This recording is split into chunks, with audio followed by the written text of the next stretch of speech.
साथियों, उम्मीद करती हूँ कि आप सब खैरियत से होंगे।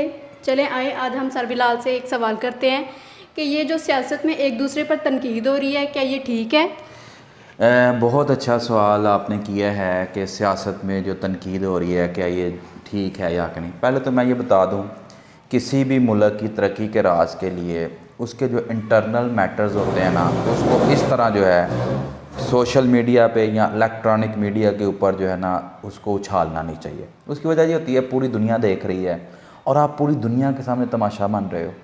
ये कौन सा मुल्क है, ये कैसी सियासत है। देखें, हम अपने बच्चों को क्या तबलीग करेंगे, क्या हम अपने बच्चों को समझाएंगे कि एक बंदे का नाम है, कोई उसको डीजल कह के पुकार रहा है, किसी को चोर कहा जा रहा है, किसी को गड़ी चोर कहा जा रहा है। हमारे सियासतदानों के ऊपर जो है वो तनकीदें, कोई कहता है जी मैं आपको गलियों में घसीटूँगा, कोई कहता है जी अदालतों में घसीटूँगा, कोई कहता है ये करूँगा। खुदारा कुछ एहसास करें, आप एक ऐसे मनसब में बैठे हुए हैं जिसके बारे में अल्लाह ताला फरमाते हैं वा तो इज़्ज़ु मंतशा वा तो ज़िल्लु मंतशा। अगर अगर अल्लाह ताला ने आपको कोई मकाम दिया है, कोई मनसब दिया है, उसका शुक्र अदा करें। शुक्र अदा करके इस चीज़ को पहचानने की कोशिश करें कि हमने एक दूसरे की इज़्ज़तें नहीं उछालनी, एक दूसरे की इज़्ज़त का, उसके मैंडेट का एहतराम करना है। हाँ, अगर आपको मसाइल हैं, अगर किसी वज़ीर आज़म ने या वज़ीर आला ने कोई करप्शन में इन्वॉल्व है तो उसका पूरा एनालिसिस करें। मैं ये नहीं कहता कौन सही है कौन गलत है, पूरा एनालिसिस करें। एनालिसिस करने के बाद उसकी एक रिपोर्ट दायर करें और उसके ऊपर एक कानून लागू कर दें। एक बंदा अगर करप्शन साबित हो जाती है तो उसको फार है, और अगर नाहल करना है तो नाहल कर दें, लेकिन इस तरह एक दूसरे की इज़्ज़तें ना उछालें। हम माँ बहनों की इज़्ज़तें उछाल रहे हैं, ये क्या हो रहा है। हमारा मुआशियात की तरफ तवज्जो कोई नहीं है, हमारी जो गुर्बत ख़त्म करने का जो हमारा एजेंडा है उसकी तरफ तवज्जो कोई नहीं है। हम एक दूसरे को गाली गलौज कर रहे हैं। और इसी तरह जिन इदारों के बहुत ज़्यादा एहतराम होने चाहिए, जैसे कि हमारी जो अदलिया है, बहुत ज़्यादा एहतराम होना चाहिए। कोई अदलिया को सही कह रहा है, कोई अदलिया को गलत कह रहा है। इसी तरह हमारा इलेक्शन कमीशन है, उसके एहतराम हैं, उसके एहतराम के बैरियर्स हैं। कोई इसको सही कह रहा है, कोई इसको गलत कह रहा है। ये एहतराम के जो दायरे हैं वो कायम रहने चाहिए। इसी तरह हमारा जो अफवाज पाकिस्तान है, अगर अफवाज पाकिस्तान ना हो सरहदों की हिफाजत कैसे हो सकेगी। हम आज हम अफवाज पाकिस्तान को भी जो है वो कोई सही कह रहा है, कोई गलत कह रहा है। भाई ये जो गलत कहने वाला जो आपका मिशन है इसको छोड़ दें। मैं किसी एक सियासी पार्टी की बात नहीं कर रहा, मैं सब की बात कर रहा हूँ। आप चाहे लॉन्ग मार्च करें, आप चाहे धरने दें, चाहे आप प्रोटेस्ट करें, किसी किस्म के भी एहतजाजात सारी पार्टीज़ करती हैं, करती आई हैं, करती रहेंगी। ये जमहूरी हक़ होता है, लेकिन जमहूरी हक़ को इतना मनफी इस्तेमाल नहीं करना चाहिए कि अवाम के दिलों में जहर घोल दिया जाए। हाँ, कभी किसी ने इस चीज़ पे एहतजाज किया कि हमारी मस्जिदों में रश नहीं है? क्या कभी इस चीज़ ने एहतजाज किया किसी ने कि हमारे मोहल्ले में कोई भी एक बंदा गैर नमाजी नहीं होगा? क्या कभी इस चीज़ पे एहतजाज किया है कि हम इस्लामी कानून नाफज करेंगे? जो एहतजाज करने वाली चीज़ें हैं उस पर आएँ। अगर आपकी रियासत में आज भी लोग फुटपाथ पे सोते हैं तो इस पर गौर करें कि गुर्बत की लाइन से भी लोग नीचे हैं, नहीं होना चाहिए। और आप अपने सियासी मफादात के लिए अपने पाकिस्तान की इज़्ज़त को दाव पे लगा रहे हो। और सोशल मीडिया देखें, प्रिंट मीडिया देखें, इतनी ज़्यादा इसको आज़ादी हो गई हुई है कि कार्टून बनाए जाते हैं, सियासतदानों के कार्टून बनाए जाते हैं, कार्टून बना के उनको वायरल किया जाता है, उनके ऊपर तनकीद की जाती है। कार्टून तो एक तरफ, पूरे प्रोग्राम मजाक की शक्ल में प्रोग्राम बनाए जाते हैं, सियासतदानों के मजाक उड़ाए जाते हैं। और भाई खुदारा मैं हाथ जोड़ के कहता हूँ कि जो सियासतदान हैं इसी मुल्क के हैं, वो सब मुसलमान हैं, उनको एहतराम दें और उनको भी चाहिए कि वो आवाम का ख्याल रखें। अवाम ने अगर उनको सेलेक्ट किया है तो उनके हुकूक का भी ख्याल रखें।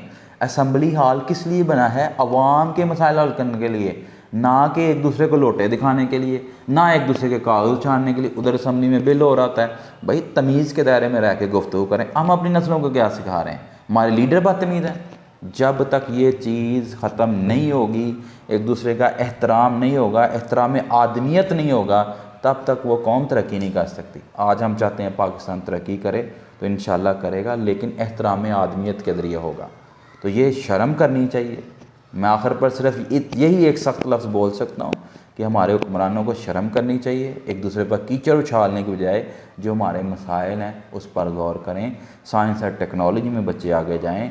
इस्लामिक रिसर्च में बच्चे आगे जाएं, बच्चे जो हैं अपने कॉलोफेल में तजाद वाले ना हों, बच्चों के अंदर लीडरशिप पैदा करें। ये कैसी लीडरशिप है जो सड़कों पे आप निकल जाते हैं, असम्बली हाल में बैठे हुए हैं, जो वज़ीर आज़म वो कह देता है जी फ़लाँ चोर है, चोर चोर के नारे लगाए जाते हैं। नहीं, गलत है। हर एक का एहतराम करें, एहतराम आदमियत पहले है, और वो तभी होगा जब आप ससम के बताए हुए असूलों पर अमल होगा। और वो आप ससम का असूल ये था कि हर एक का एहतराम करना है और मुल्क के लिए कवानीन बनाने हैं। तो अगर हमारा आइन है, बना हुआ है, तो उस आइन पे अमल करें, ना कि उसमें अमेंडमेंट का सोचें। इस्लामी रियासत तब बन पाएगी जब इस्लामी कवानीन होंगे। और मैं फिर आखिर पर आपकी वसादत से बहुत शुक्रिया, आपने मुझसे सवाल किया। मैं सबको, तमाम व्यूवर्स को ये पैगाम देना चाहता हूँ, दुनिया में बहुत सारे ममालिक के अंदर करप्शंस हैं, लेकिन वो अपने घर की बात जो है उछालते नहीं हैं। तो पाकिस्तान हमारा घर है, हमेशा घर वही बचता है जिसके घर की बातें घर में ही रहें और घर में भी ही हल हो जाएं। एक और सवाल सर, ये जो लॉन्ग मार्च है या फिर धरने जो हो रहे हैं, क्या इसमें हम मुसलमान औरतों को निकलना चाहिए बाहर? अच्छा, पहली बात तो मैं आपको पूरे वसूख के साथ और पूरे एविडेंस के साथ ये कहना चाहूँगा कि ये जो लॉन्ग मार्च या धरने हो रहे हैं ना, ये जस्ट इकॉनमी के ख़िलाफ़ है, ठीक है। और जहाँ तक बात हमारी बहन बेटियों को निकलना चाहिए, तहरीकें हमेशा मर्द ही चलाते हैं, तहरीकों में औरतों का किरदार नहीं होना चाहिए। दूसरा देखें, आप अगर इस्लामी जमहूरिया पाकिस्तान है ना, तो इसको इस्लामिक वे से सॉल्व करें। इस्लामिक वे जो बेहतरीन तरीका ये है कि इन सब की जो जितनी भी जमातें हैं आपस में बैठें, आपस में बैठ के टेबल टॉक करें और उसमें किसी एक को मैंडेट दे दें जिसको ये समझते हैं कि ये बंदा इंसाफ करेगा। या 2/3 का कानून ऑलरेडी हमारे आइन में मौजूद है, उसको इस्तेमाल करें। ये क्या हुआ, माँ बेटियों को भी सड़कों पे जलील कर रहे हैं और मजाक उड़ा रहे हैं। ये मजाक की वजह से मईशत नीचे जा रही है और गरीब बेचारा पिस रहा है। तो अगर अब पूरी दुनिया में हम मजाक बन गए, हमारे पासपोर्ट की वैल्यू नहीं रही। पूरी दुनिया में हम इतना मजाक बन गए हैं कि हमारी हेल्प करने को कोई तैयार नहीं है, क्योंकि अगर हमारी कोई हेल्प करता है पहले डरता है कि ये मुल्क जो है इसका तो वज़ीर आज़म चोर है, इसकी अवाम कितनी चोर होगी। आप घर कम से कम ये सोचें ना, एक घर है उसका सरबराह ही चोर हो तो लोग कहेंगे बाकी भी चोर हैं। तो अगर फ़र्ज़ करें उससे कोई गलती हो भी गई है, तोशा खाना दूसरे तीसरे, आपसे भी तो ढेर गलतियाँ हुई हैं। एक दूसरे की गलतियों को उछालने की बजाय बैठें, उनको सॉल्व करें, जो पाकिस्तान के हक़ में बेहतर है वो करें, ना कि पाकिस्तान को इस्तेमाल करें। जी बहुत बहुत शुक्रिया, आज आपने वक्त दिया और मैं उम्मीद करता हूँ इस तरह के मामला जो हम आवाम के सामने लाते रहेंगे और इस्लाही जो है वो पहलू होने चाहिए, ना कि तनकीदी होने चाहिए। आखिर पर मैं सिर्फ यही कहूँगा, पाकिस्तान जिंदाबाद।